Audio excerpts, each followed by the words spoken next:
بلدیہ کورنگی میں فرعونیت جبر کا دور اختتام پذیر تو ہوا، لیکن اس کے ساتھ ساتھ سندھ حکومت جو گزشتہ 2-3 سالوں سے کراچی میں ترقیاتی کام جاری رکھے ہوئی تھی، وہیں انہوں نے اب ضلع کورنگی کا رخ کر لیا تاکہ لانڈی کورنگی ملیر شاہ فیصل کالونی کے لوگوں کو جو کہ 4 سال بلدیاتی سہولتوں سے محروم رہے اور لوکل گورنمنٹ کی انکوائری رپورٹ کے مطابق 2 ارب کی کرپشن کی گئی، وہ الگ بات ہے کہ سابق چیئرمین تاحال محفوظ ہے، کوئی بات نہیں، افسران عطاب میں ہے، حالانکہ وہ تمام تر شواہد فراہم کر چکے ہیں۔ وعدہ ماف گواہ بھی تمام تر شواہد دینے کے بعد یقیناً خوشحال زندگی گزار رہے ہیں، گزارنے دو، وقت کم ہے۔ ہماری اطلاعات کے مطابق وعدہ ماف گواہ کی دوسری انکوائری کا آغاز ہو چکا ہے، آنے والے دنوں میں بتائیں گے۔ تاہم بلدیہ کورنگی میں ظلم و جبر کے سائے اور بلدیاتی سہولتوں سے محروم لانڈی کورنگی شاہ فیصل ملیر کے لوگوں کو اب سندھ حکومت نے سہولیات کی فراہمی کو یقینی بنانا شروع کر دیا ہے، اور اس حوالے سے ڈپٹی کمشنر و ایڈمنسٹریٹر بلدیہ کورنگی کی کاوشوں سے کوسٹ گارڈ سے سمندر تک شاہراہ کی تعمیر، مونومنٹ اور دیگر سہولیات کی فراہمی کو جہاں یقینی بنایا گیا، وہیں اس کا افتتاح کرنے سندھ حکومت کے ترجمان مرتضی وہاب پہنچے تو اس موقع پر دیگر افسران بھی موجود تھے۔ انہوں نے باقاعدہ جہاں ہونے والے کاموں کا خود معائنہ کیا، وہیں تمام تر تفصیلات بھی حاصل کی، جبکہ ان کو بنائی گئی طویل شاہراہ اور اس کے ساتھ ساتھ مونومنٹ اور دیگر چیزوں کے حوالے سے تفصیلی طور پر بریفنگ دی گئی۔ واضح رہے کہ سندھ حکومت نے جہاں فلائی اوورز کے ساتھ ساتھ شاہراہوں کی تعمیر کو یقینی بنایا ہے، وہیں کورنگی کے لوگوں کی معیار زندگی کو بھی بلند کیا ہے۔ تاہم اس موقع پر سندھ حکومت کے ترجمان مرتضی وہاب نے صحافیوں سے بات چیت کرتے ہوئے کیا کہا، ہم آپ کو سنواتے ہیں۔ تمام دوستوں کی تشریف آوری کا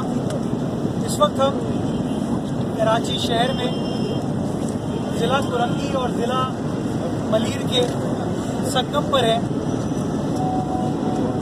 اس وقت ہم موجود ہیں ملاح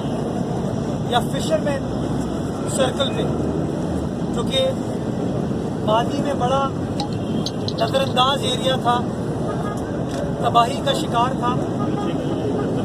جب سے حکومت نے فیصلہ کیا کہ کراچی کے یہ جو اولڈ نیبرہڈز ہیں ان کو امپروو کرنا ہے، کراچی نیبرہڈ امپروومنٹ پروجیکٹ کے تحت، تو آپ سب کو یاد ہوگا پہلا فیز میں ڈی جے کالج کے پاس، سندھ سیکریٹریٹ کے پاس، آرٹس کونسل کے پاس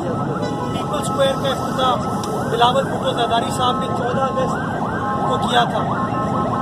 یہ اسی سلسلے کی دوسری کڑی ہے۔ ضلع کورنگی اور ضلع کے لیے ان کو ایک ایسی خوبصورت دلکش پبلک اربن سپیس دینے کا منصوبہ سندھ گورنمنٹ نے اسٹارٹ کیا، جس کے تحت جس جگہ پر ہم موجود ہیں ملاح سرکل یا فشرمین سرکل، یہاں سے لے کے سمندر تک تقریباً 4.9 کلومیٹر سڑک کو تعمیر کیا گیا، اور مجھے خوشی ہوتی ہے آپ کو بتاتے ہوئے کہ یہ سڑک الحمدللہ تعمیر ہو چکی ہے۔ نہ صرف اس سڑک کو تعمیر کیا گیا بلکہ اس سڑک کے ساتھ ساتھ یہ ہے بلدیہ کورنگی، جس میں اب لوگوں کو بلدیاتی سہولتیں میسر آ رہی ہیں، لیکن ہم حیران ہیں کہ 2 ارب کی کرپشن پر بھی کارروائی نہ ہو سکی، 2 ماہ گزر گئے، بلکہ غلامی کے زندگی گزارنے والے اس وقت کے افسران آج بھی غلامی کی زنجیروں میں جکڑے ہوئے ہیں۔ یہ بھی تفصیل ہم جلد فراہم کریں گے، اس لیے کہ اخروٹ، چلغوزے، کاجو جو کہ سابق چیئرمین کو پیش کیے جاتے تھے اور ان کو فریش جوس کاجو بادام کے پیش کیے جاتے تھے، اب وہی افسران ڈپٹی کمشنر اور ایڈمنسٹریٹر کو کاجو، پستہ، بادام پیش کر رہے ہیں۔ یقیناً ہمارا کام بر وقت آگاہ کرنا ہے، جبھی تو ہم برے ہیں، کوئی بات نہیں۔ عزیز عارف، KBS بلدیاتی نیوز، کراچی۔